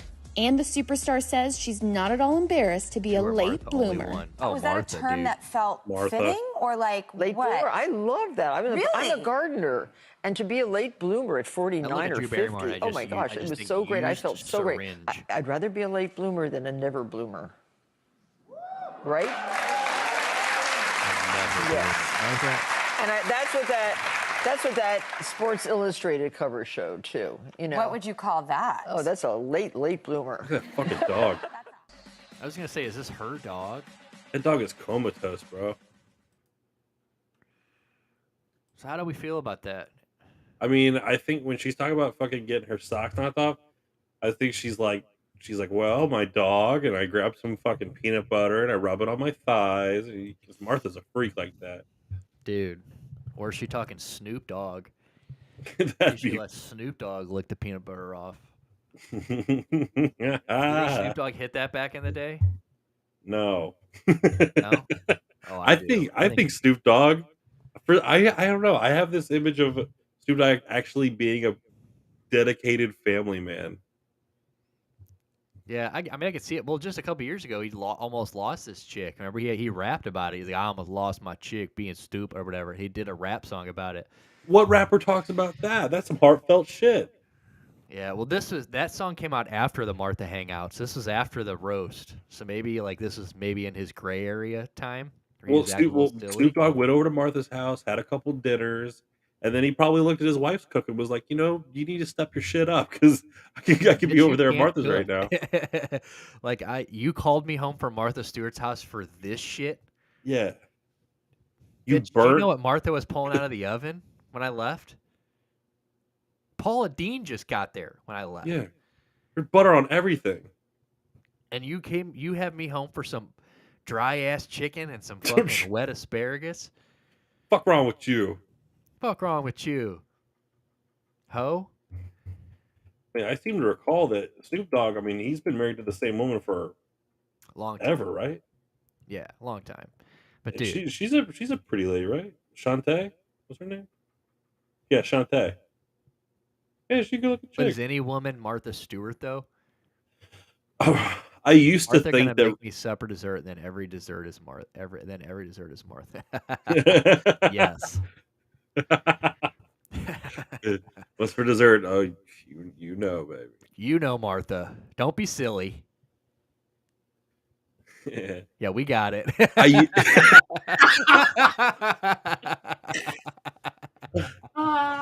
Oh, you fucking Canadians, dude. No. So I used to think Rachel Ray. Oh, me too. Dude, Back don't in the even day. go there. That was my number one. Talk about a fake ass bitch. I don't care. I do. Everybody Because now I look at her the same way I look at like Drew Barrymore and the way that I look at like Gwyneth Paltrow, where I'm like, you're just a fake ass bitch. Dude. I would put that aside for Rachel Ray in her prime. Not now. She does look like an American bulldog. In her prime, like where she was like, what was the magazine? Was it like Playboy where she like did the thing where she's like pulling the cookies out in her lingerie? Oh, I don't know if she was in Playboy. Let me know right now. Not nude, but she did like a thing where she was like in her bra and underwear, like did a little photo, a little risque photo shoot. Still need to find that. Still need to find that because I did not know that was a thing. Oh yeah, I was like 13. That was big news. Her and Kelly Clarkson both killed me because they both just bloated out. I mean, props to the big women. Love big women, dude. Everybody get you a big woman, but you saw who Kelly Clarkson's working with, right? No. She just recorded vocals on an album for Garth Brooks. Oh no, dude. She's gonna end up in a ditch somewhere. I'm fearing. Dude, please tell me you saw that Two Bears, One Cave awkward ass. Bro, Tom Segura hates Bert Kreischer. I'm telling you. I watched that. I don't think so. Dude, I watched. We don't have to spend a lot of time on this, but I saw the little picture today, or the video today of them standing there announcing their little tour together, or the little show together, you know? And where he took off his... Yeah, dude, Tom just looks so ready for that to be over. Like, he just looks so... I mean, they could be playing it up for that, but, like, I just feel like Tom Segura is so ready for it to be over. Dude. Everybody talks about it. There are channels on YouTube dedicated right now to just trying to, like, be the first to talk about Two Bears, One Cave splitting up. But the money is too good. And Tom Segura looks at Bert Kreischer like an orangutan in a zoo, just observes the fucking mess that Bert Kreischer is. dude. He has a front row Hope seat to I'm the wrong. freak show, and he gets paid a lot of money to watch that freak show. Tom Segura is in a very good place right now. Yeah, we'll see. It definitely it interests me. I saw that. I said, damn. Well, not only does he look like he's an autist in this bright yellow shirt, but like, who dressed up Tom Segura for this occasion? No, I don't know why he's wearing neon highlighter colors now. He needs to stop doing that. It's like ever since he got skinny, he's dressing like a fucking highlighter, and I don't understand it. that dude. No, A highlighter. Is that a fat guy thing? An ex-fat guy thing? yes. Look, That's like his swim shirt. Those are all the shirts he used to swim in. dude. If I Those are his lost, pool shirts. if I lost a shitload of weight, dude, I would be wearing some crazy shit. Would you wear a shirt? Pool shirt? You never what? wear a pool. You were never a pool shirt guy. You were never a pussy. No, I'm just like, you can see my titties with or You were without never a the pussy. shirt. So Dude, I always thought that's the biggest bitch move, dude. If you're a fat guy, a fat kid, and you wore a shirt in the pool, get over It's it. like dude. it's like cool. Now you're fat and you have low self-esteem, so I'm gonna come at you double. And I feel like you look worse once you get out and that shirt like suctions to your body Yeah, it's after stuck you've to you, gone so it just underwater. Because remember emphasizes Britt? the Remember that full- fat kid Britt? He used to wear the tall white tees when we used to swim. Yep.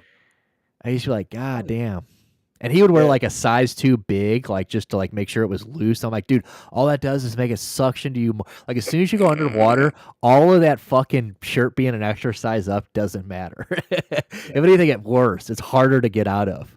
Yeah, you're just check it out. Dude, have you seen the video of that Spider-Man guy at the kid's birthday party who dives in? So he's at a birthday party like as like the guy like Spider-Man, you know? Yeah. And he's there like paid to be there, I guess. Well, they're all in the pool and he thinks it's going to be cool to dive into the pool full uniform. Well, as soon as he goes underwater, that mask suctions into his mouth and he can't breathe. He's waterboarding. He's waterboarding. Yeah, he's essentially water. So he starts coming up out of water, freaking out. The kids think he's playing, so the kids are splashing him with water and like not playing it. So and it's not one of those. It's a zip. It's a onesie. Oh, so fuck. it's not. So he's like thinking he's gonna die. He like climbs up out of the pool, and finally, like one of the older Pull this guys up. realizes what's going on. Yeah. So I'll Pull see if I this can find. up. That Bro, sounds incredible. It's so fun. And like finally they get it to yeah, they get it underneath. Let's see, Spider-Man drowned. Let's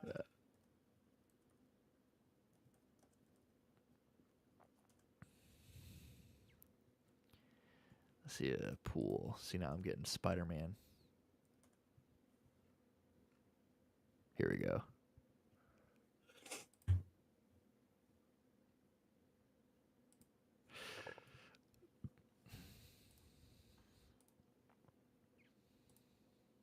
Spider-Man almost drowns himself. Dude, look at this shit. Of course, that's Oh my. Hispanics.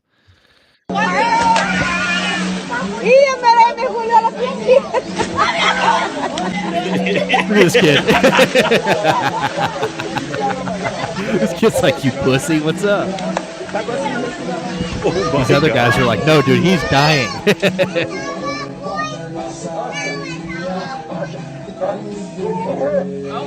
Look at them pulling it. They still can't get it off. It's Spider-Man.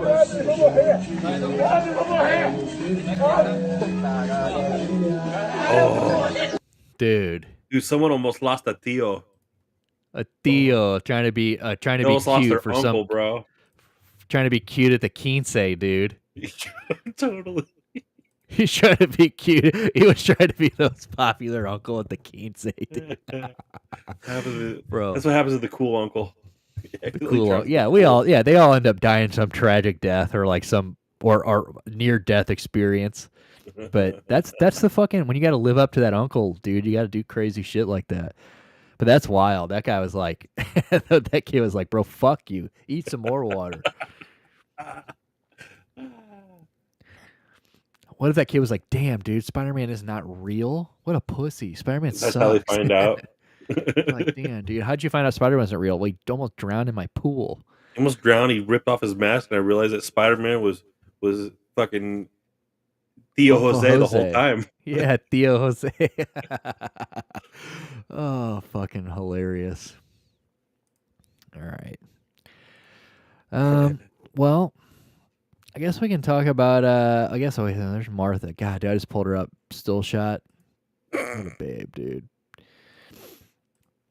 Well, I guess we could talk about a little bit of we'd talk about this Young Thug thing, and then maybe do a little Thug update, and then we can get out of here. Honestly, I mean, fuck, it's already almost 8:30. He's like 60, dude. Bro, that guy was one agile little Spidey, huh? For a was. Tio. He's spry. Screw you, Spider-Man. Yeah, I thought that was funny. I saw that earlier this week, and I was like, damn, dude. I never thought about that, jumping in with a mask like that, and then the moment you do inhale in all that fucking, dude, you're just fucked. Yeah. All right. Well, if anybody's been watching this show for the last couple of weeks, or you've been here lately, we've obviously, you know that I'm into these trials and shit like that, and we've talked about the Young Thug trial. I think last week we talked about it for a while, about A little bit. maybe it's the long stream, but yeah, the lyrics being used against him and stuff like that. And then I know that in one of the longer streams, I talked to Bud about it, where I was talking about, it's eight guys. At one point, it was 30, and then they've, either they've pled out or they accepted deals or whatever. Now we're down to 8. So it's the state against 8 guys in court, and they've all got their own defense attorneys. So like, it's so crazy because like, the state will say something or they'll do something, and then they'll be like rebuttal, and then they have to go to or cross, and then they have to go and they have to ask all 8 defense attorneys if they want to do cross examination. So it's pretty. I've never seen anything like this where it's the state on one side and then just 8 separate tables of defendants with their own lawyers. Yep. It's wild. But Shanna Stillwell, who is one of the main ones, who was sitting behind Young Thug, got shanked in prison the other day. They didn't come out and say that it had anything to do with the trial, which you never know. Obviously, apparently he got into an argument with somebody. It doesn't seem like it was some targeted thing. Yeah, it doesn't seem like it was a targeted thing. It seems like more so that he just got into some dumb shit in the midst of the trial. But this trial has been a fucking zoo. So it took over a year, the longest jury selection that like people have ever seen, because you couldn't find anybody that didn't know anything about Young Thug, or at least knew he was.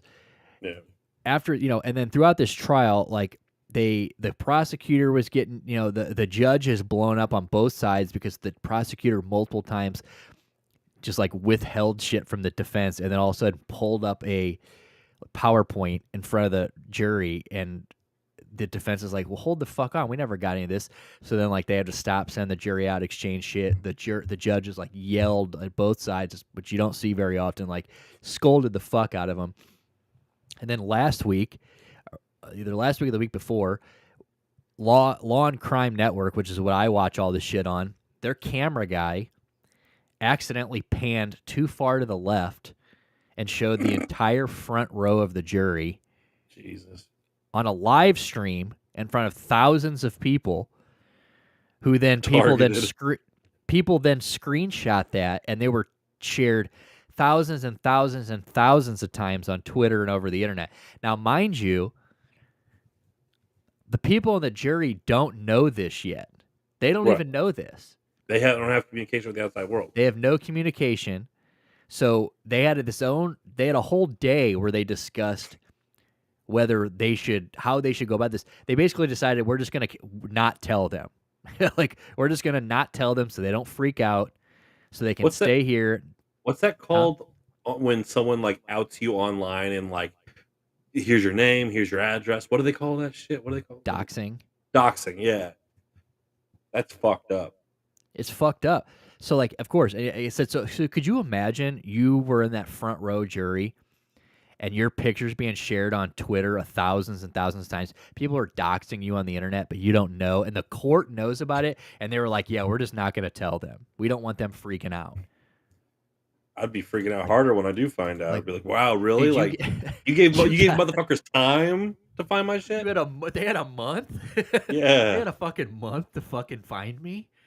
God like, damn. Jesus Christ. They were in my house before I got to my house. They were there when I got home. That's fucking brutal, dude. It's wild. So then now they apparently somebody has been communicating. So now on top of this guy getting stabbed. So yesterday he gets stabbed 2 nights ago. They come in yesterday. They're like, we had a medical issue, so we're gonna recess for the day, and we're going to come back tomorrow morning, which was this morning, and we're going to reconvene, see where we're going to go from here. Which is kind of crazy that they didn't just break for the fucking holiday, because after the 16th, they were already going to break for Christmas and then the New Year and everything. So today they come back, they have like a little 13-minute day where they send everybody home.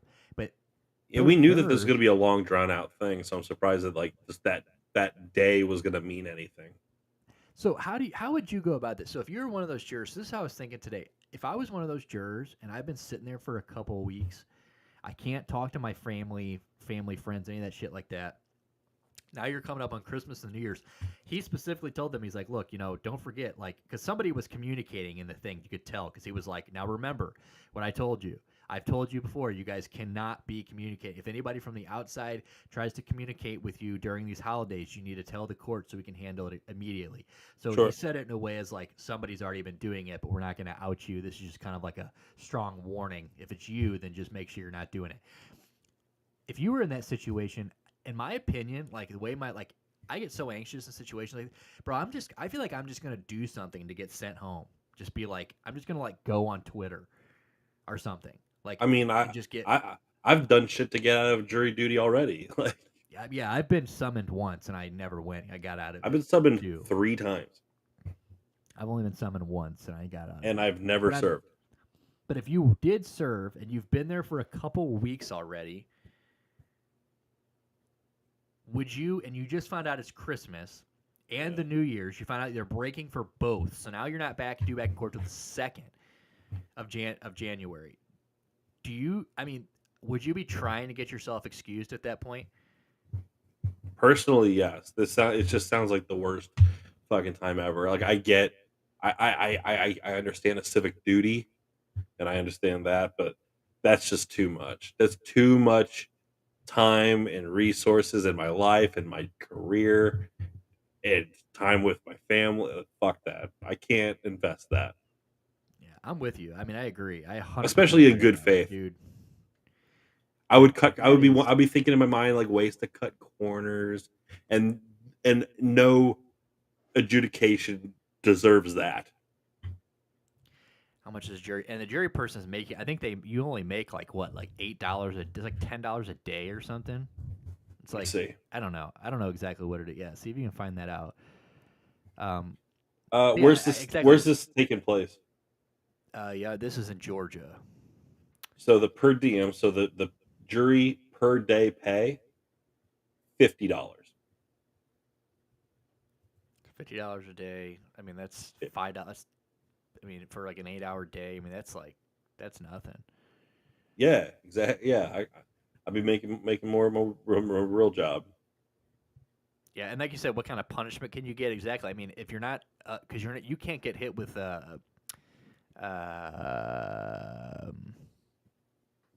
Libel? not perjury, but contempt. You can't get hit with contempt of court for trying to get yourself out of jury. I mean, maybe they can. I mean, fuck. I don't Well, know. no, That'd be my worry. you'll just be dismissed. Yeah, that's what I'm saying. Like, but because in the Murdoch thing, that's like the big problem right now. So the Murdoch thing, that's getting wild because Becky Hill, that bitch, the clerk of court, fucked up so much. Like, he's getting a new trial. That not worth it. I can sell myself on the street for more, dude. Straight up, dude. And the $50 in Georgia, on the grand scheme of things, that's actually really good. You know how much you make per day in Missouri? It's like $8. I thought $6. $6. Jesus Christ! You can't even get lunch. Dude, 2 days of jury duty is not even like a large meal at McDonald's plus tax almost. Not no mo. Yeah, that's fucked. And that's what I'm saying. Like, no way I'm doing that. Like, and like you said, I would be mentally checked out. Even like you said, in good faith. Like, even if I was like, okay, I could probably get through without not speaking with the family and I get through this, like I'm still gonna be trying to find ways to, like, I'm gonna get bored at some point. My mind's gonna wander. Like I'm going to fucking eventually just be like, how can I get the fuck? Even if it's not for the sake of going to see my family over the holidays, I'm going to just want to get the fuck out of here. Yes. Like, I'm selfish. I don't have the mental faculty. I don't have the internal constitutions. If it was a murder trial and it went on for like a week, I'd be sitting there going like, fuck this guy. dude, the Murdoch trial went over 6 weeks. I can't imagine. 6 weeks, dude. And now they're finding out that like I said, the Becky Hill, the clerk of courts, was like trying to sway their opinion and all that shit. Bro, and then the egg juror, who's like the famous juror from the Murdoch one, because when she got dismissed, they're like, is there anything they call her the egg lady because they're like, all right, so now that you've been dismissed, do you need to is there anything you need in the back? And she was like, just a dozen eggs. And they're like, a dozen eggs? And she's like, yeah, one of the other jurors brought fresh eggs for us, and I don't want to leave them. So they had to like stop court to go get this lady's dozen eggs. But the reason she was thrown off the case is because this is like right before they're about to go into deliberations, like right at the end of the court. And Becky Hill says, "Oh, I found a post where this juror was drinking with her ex-husband and giving her details of the case." And then he was posting about it on Facebook. So she needs to be thrown off the case. Well, so she gets her thrown off the case. Well, it turns out that this Becky Hill lady completely made that up. Like the egg juror, her husband, she's not only divorced from the guy, but she's got like a fucking a fucking restraining order against the guy. Like she hasn't been around him in 10 years. So like Becky Hill found out that this juror was leaning not guilty on Alex Murdaugh, so she got him thrown off the case. She fabricated a Facebook post after this lady just spent 6.5 weeks on this trial, fabricated a post, got her thrown off the case. The day of, they had to bring an alternate in as they're going back to fucking. This lady did so much shit. I mean, she was telling them like, before Alex Murdaugh goes up there. Now remember, don't trust anything this guy says. Everything he says is a lie. Like what? Like even if this guy's guilty, which he probably is, like he obviously needs a new trial. Like she was telling all the jurors and shit that smoke. She was like, no more smoke breaks until you guys get come up with a verdict. We're not going to let you guys go out. She wouldn't let them go out and smoke cigarettes, get fresh air, nothing. She basically said like, you're going to fucking stay here and we're going to have to find a new hotel to put you in because we're not ready. We're going to have to find a way to, help you guys out tonight and house you guys tonight, and you guys can't. Basically saying like, if you guys better fucking come to a agreement today, or life's about to get really shitty for the next couple days. No cigarette breaks, all this crazy shit. You're gonna be in a lesser of a hotel. Like just totally swaying this jury. But you better let me fucking smoke cigarettes. That's the only thing that's gonna keep me somewhat sane. Straight the fuck. I'd be like, bitch, if you don't get out of my fucking way, like. Are you fucking? But dude, could you imagine being on giving 6.5 weeks of your life to a fucking bullshit ass trial and then getting thrown off for some shit like that? Bro, I'd be so mad. I would be like, bro, you need to like. I mean, some reimbursement here or something, because like for sure, I did nothing wrong and I just got fucked for nothing. Didn't even get to say not guilty or guilty. Just the worst. But anyway. $50 in Alberta as well, and that's $50 Canadian. Yeah, if you're that jury guy, you need to go to Mexico. $40 US. How many Timbits can you get with 50 Canadian dollars? How many Jimmy sandwiches breakfast Sandies can you get? Yeah, I want to. If I'm gonna sit there, I want to sit there and just throw down Timbits. While we're waiting on that, it says 6 weeks is just so bad. Hope the case is good and I can make a book. Well, so, okay, that's the thing. So Becky Hill, she wrote a book. So not only that, she wrote a book right after this. She had a book deal. And that's what they think this whole thing is that she did this because if this would have been either a mistrial or a not guilty, her book would have not been nearly as exciting. The moment after the trial, she had a book deal already done. She did a book about what it was like being the court of, a court, the court clerk for this big famous trial. She did a Netflix. She's in the new Netflix documentary that they just did on it. They said that there are times of the day where they have to like stop court work. So she was walking people, like she was walking Netflix producers through the courthouse during regular court hours. They said that she has people coming by. She was giving tours. So like during court hours, she would leave her post for hours at a time after the trial, and she would take people who came by the courthouse to go stand in the jail cell that Alex Murdaugh waited in every day to be transferred into court. Jesus. Like, this is just a sideshow to her. So she got this book deal, all this shit. So she had all the reason in the world to want to make this an exciting trial, and she did. Just 2 weeks ago, her son, who also works for the same county that this all took place in, the Lowlands, got arrested for wiretapping his boss because he wanted to find out when he was in trouble or like know what was going on in the building. Now they confiscated her shit because they think that now she had him wiretapping certain people's offices during the fucking court during the case. Like, Good God, dude. What a shit show.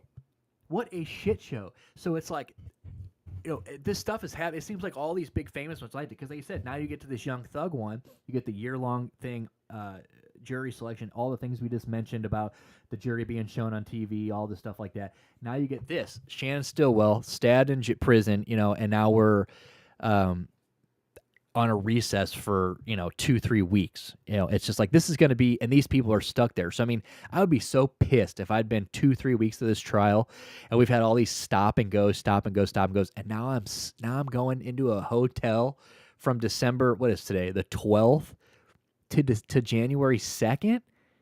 Yeah, dude, no fucking way. But anyway, it's mental torture. I couldn't do it. It's torture. But it says Young Thug's ongoing racketeering and gang conspiracy case in Atlanta, Georgia has been delayed after Shannon Stillwell, co-defendant, was stabbed in Fulton County Jail on Sunday night. Reports the New York Times. Stillwell, a.k.a. Shannon Bernard Jackson, is one of 6 defendants currently on trial in the case. He was charged with a conspiracy to violate the Racketeer Influence and Corrupt Organization, a.k.a. RICO charge, RICO Act, participation in criminal street gang activity, and 2 counts of murder. Yeah, so he's on count for murder. He's one of the guys that they think murdered on behalf of YSL. Right. Currently, we do not have comprehensive details regarding the circumstances surrounding the attack, but we are diligently monitoring Shannon's condition.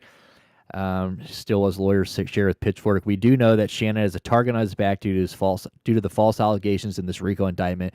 And I read this today. I think this is a great line from their defense. After the stabbing, he's still stabbing, but even though he got stabbed, our main focus right now is getting these false allegations or why he's had a target on his back in prison, and we remain committed to ensuring his safety with hopes to get him back home to his family. Basically saying he got attacked, but we are not losing. Like we are still his innocence is even though he's probably not innocent, he probably did all this. It's like his innocence is number one, and like I think that fucking sticks with people. I really do. At least when I read that, I think people are going to go, damn, he got stabbed and he's in a hospital and he's still like, what he's, most people are guilty. They're going to be like, damn, feel bad for me. Like, damn, how am I supposed to go back to court? How am I supposed to do this trial stabbed up? He's like, bro, fuck getting stabbed. I'm trying to heal up, get back to court so I can prove to you motherfuckers that this is try to give me false like allegations. Credible doubt. Right. So I think that looks good. At least, I mean, no one wants to get stabbed. I've been there, but this guy, it's a cool little, it's a nice little fucking. It was a nice statement. I read that and I was like, nice. Yeah, it's not fun. You don't want to do it. And this guy got stabbed in the gut, in the back, multiple times. Yeah. I've always said that, like, dude, getting stabbed in the stomach might be, wow, this is a Netflix documentary written all over. Yeah, this is going to be so the Murdaugh, if you want to know about the Murdaugh shit, I mean, I'm sure you heard about it. That was everywhere. There's a million specials on that. There's a Netflix series with two seasons. The first season is before and during the trial. This latest season is the one that this Becky Hill bitch is a part of. Yeah, Young Thug, this is definitely going to be one. But dude, being stabbed in the stomach has got to be the worst. Can you imagine getting stabbed right in the belly button and then like pulling the knife out? Like, or like or liver, if it hits your liver. oh, dude, it makes me cringe, dude. Oh, for sure. Yeah, a stabbing is. I think I'd rather get shot. I think I'd rather get shot too, for sure. Hot bullet maybe cauterizes a little bit. I don't know. As long as it's not like my kneecap, dude. No, I don't we're want to get talking shot like in my kneecap, dude. let me get shot in like my thigh. Like if you shot where you got stabbed. Yeah, that was my first package story getting stabbed. But dude, we're so happy you're still. Look at you now. You're our only guest today. Right now, you're the boy today. We appreciate you more than everyone else. Just know that. But yeah, dude, that or like an arm, get shot like in the arm. Yeah. Hit a limb. Like I'll lose a finger or something. We always hear those stories of like people who end up like shooting somebody and then they try to make it like seem like they got shot in the altercation too, and they always shoot themselves in like the fatty part of the arm or something like that, or like I was fighting to get the gun away from him and it went off and it shot me. That right here in the webbing of my fucking it grazed my web. Yeah. Oh, that's fucking hilarious. But yeah, dude, this is good. We're definitely keeping. I mean, obviously, the next couple weeks we're not going to have too much on this because they're in break. But we're gonna be keeping an eye on that when that comes back. That is faux show. All right, dude. Let's see what else. I mean, we also got on the old agenda today. There's really not much going on today. This is kind of a weird week. We appreciate Green. Like I said, we're all jokes aside. We appreciate you stopping in after we were late. We both had quite the day.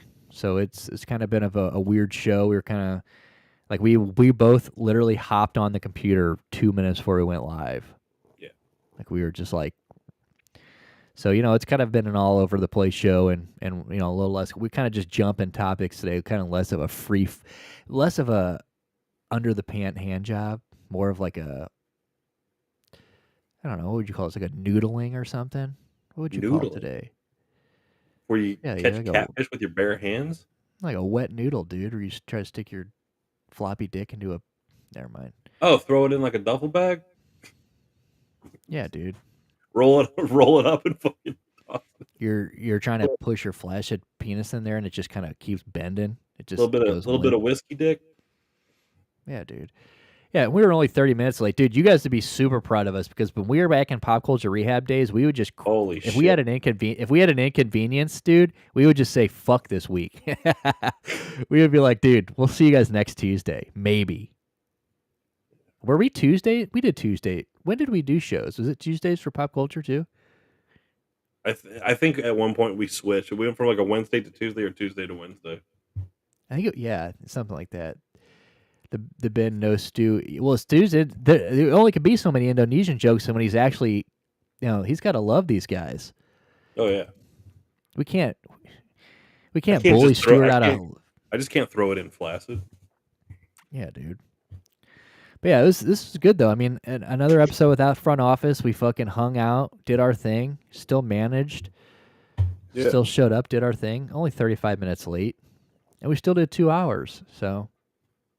And it's a winning week. What more do you want from us? The Browns won, dude. It's a W week all week. That's all I know. And I'm pretty sure I've watched the Blues blow a lead live. It was 1-1. Oh no, it was 1-0, 1-1, 2-1 Detroit, 2-2 Letty, 3-2 Blues, 3-3, 4. So we were up 4-3 at one point. Now we're losing 5-4 to Detroit, and we're on national TV tonight, I believe. So we just got spanked by fucking Chicago too, didn't we? We did. So someday there'll be a front office. I promise you're going to meet the front office this week. He told me today.